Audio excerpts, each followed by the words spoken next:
It was a slow start at the Queen Elizabeth Girls' School in Harare. At the time of the NBC's visit to the polling station, about 50 citizens had cast their votes. The general mood at the various polling stations is that of peace and order. Today we managed to open at 7:05. This was because we needed to explain certain rules to our agencies, and we also had postal votes.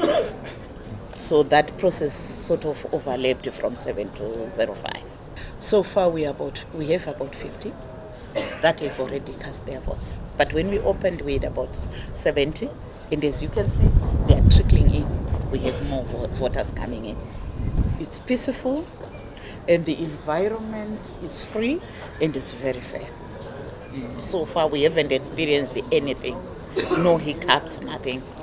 Since we opened at 5:07, we are also going to give that 5 minutes leeway, and we are going to close at 7:05 as well, because it's supposed to be 12 hours. It was supposed to be 7 to 7. So since we just overlapped with 5 minutes, we are also going to overlap with another 5 minutes to cover the 12 hours.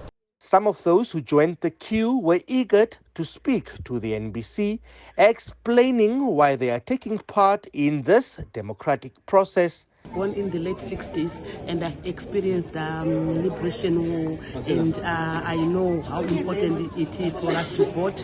During the process, as I was growing up from a young child to where I am today, I've experienced different things in this country. So voting is exercising my right to choose the president, the rural, the councillor, and National Assembly member that I really would like to represent me in this country, Zimbabwe.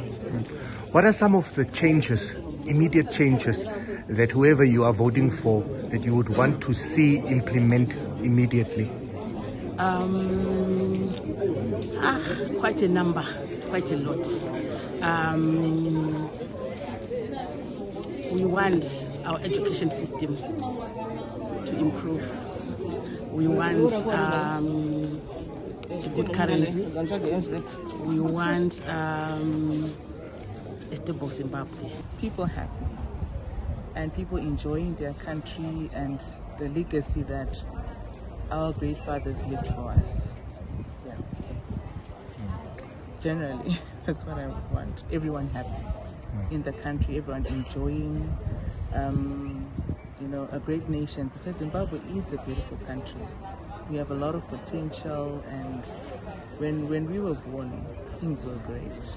And I would love to see our children and their children enjoying a much more better Zimbabwe than we had when we were born. Yeah. Some voters in the Harare Central constituency at 10 in the morning were still waiting to cast their votes. Ballot papers for the local authority elections were not delivered at some polling stations in the constituency, resulting in a delay in the commencement of the voting process at the time when the NBC News team was there. The 2023 harmonized general elections will determine the makeup of the 350 seats in Parliament and close to 2,000 local council positions. Polls are set to close at 7 o'clock this evening, with results expected to be announced within 5 days. Emil Gamro Seibeb, NBC News, Harare.